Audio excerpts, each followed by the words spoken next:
Alright.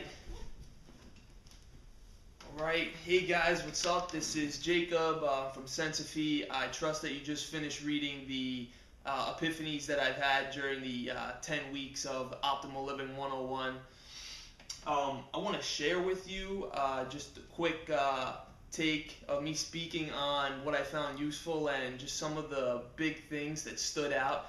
There was so much wisdom so densely packed into that class, into that group, that it was nearly impossible to take everything out that was put out. It was nearly impossible to take it all in. But what I did was, at the end of each call, I wrote 3 things out of, this is an hour and a half to 2 hours worth of stuff, and I just said I'm going to focus on these 3 things and really work on getting these implemented into my life. So I'm going to share with you some of what they were.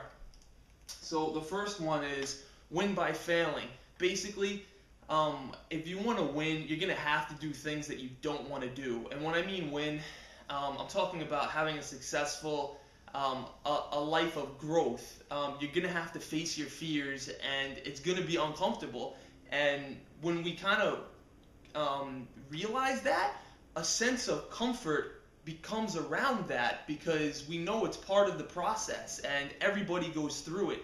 So the more that you're willing to fail and face your fear and fall on your butt and make a fool of yourself and push your edge and get out of your comfort zone, the more you're going to be able to win. So keep that in mind. Like, embrace failing, embrace fear, and realize that there are actually positive things that let you know that you're on a path of growth. The next one is to love your pain. Love your pain.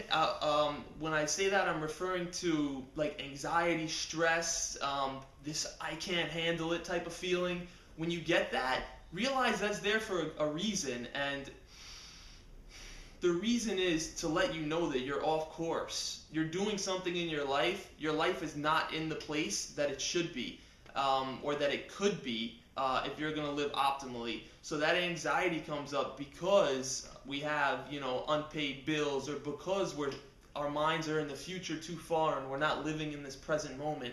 So whenever you have a negative feeling, or it's a feeling like I can't take this, respect and embrace that, and learn to realize that that's there for a good reason, to let you know that, change would be beneficial to you at this point. The next concept is 10,000 hours. I love this concept. I think in our culture today, everything is instant gratification. Like, you have an idea that you want something, and then instantaneously you should be able to get it. And it's the days of the internet, and it's the days of rapid and quick and moving information. There's no patience, there's no dedication anymore to something. So the idea of 10,000 hours is that any successful person who's ever achieved anything extraordinary has put in their 10,000 hours of work. Now that boils down to about 3 hours every single day for 10 years. And it may seem intimidating, but here's the really cool part. If you pick something that you absolutely are head over heels pouring with passion about, it's not a chore. Like, pick something that you would pay to do every day. It doesn't have to be something you don't want to do. Here's the time where you get to choose how you want to spend your time in becoming a master. So I love the 10,000 hours concept, and it's something that's really resonating with me in my life and how I'm choosing to, live the next 10 years of my life. I'm willing to sacrifice some of the extrinsic financial rewards in order to really live a life where I'm freaking passionate and enthusiastic, and I'm waking up every day ready to roll. That's where I'm at, and I highly recommend the 10,000 hour concept. There's been a bunch of books written on it in the last, I think, decade or so. So it's a really cool concept. All right, I'm going to go through 2 more things here. Fundamentals first thing. So fundamentals are the things that you do in the morning, fundamentals are the things that you do in your life that when you do these things, you're going to have a great day. You're going to be a better person because you've done these things. So everybody's fundamentals are different. For me, my fundamentals are meditating. When I wake up first thing, I meditate for a half hour. Kind of puts me in touch with my spirituality, clears my mind. I get to work on my breathing. It relaxes me. there's tremendous positive results in meditating. But that's a personal thing. So meditating, exercising, I love learning. I have to learn something each day. Creating, I want to create something each day. If it's writing, if it's a video, if it's journaling, if it's a new dance with my cat, so whatever it is, I want to create something each day, and I want to be playful, which is exactly what that was. Just kidding.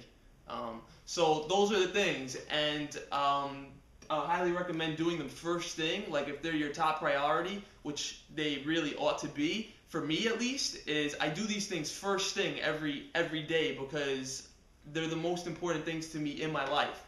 So the final one that I'm going to talk about is baby step style. So baby step style to me refers to us kind of just putting our frame as if we're a baby. Think about what a baby has to go through, just the process of from crawling to walking. How many times does a baby fall flat on its face or fall on its butt before it actually gets, to be able to walk from crawl? So I think sometimes we're really hard on ourselves, like, I should have been able to do that, or I'm a real screw up, or I messed up here or there. And I think that just having that level of compassion for ourselves that we would have for our firstborn baby boy or girl is really something to honor and treat our life with, reverence, opposed to just getting mad at ourselves because we're not where, we ought to be yet or where we want to be yet. So really honor the baby step style and take it one step at a time, and treat our near successes like almost walking or almost, achieving what you wanted to achieve. Treat that as a success because the next time around you're one step closer to actually being there. And then treat our small successes like, any little thing,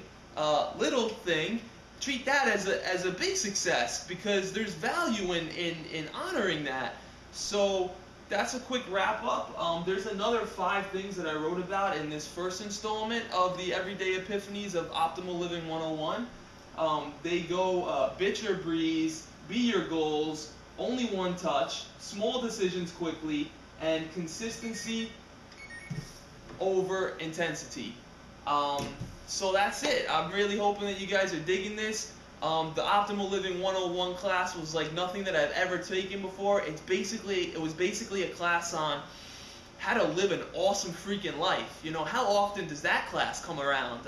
They didn't offer that one to me in school, but it was offered to me online this time around. It was held by Brian Johnson of Philosopher's Notes. If you're interested in some of these concepts, I highly recommend that you check him out, www.philosophersnotes.com.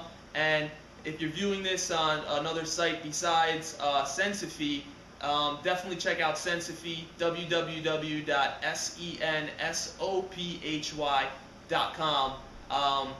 And that's about it. So I hope you have an awesome day, and talk to you soon. Later.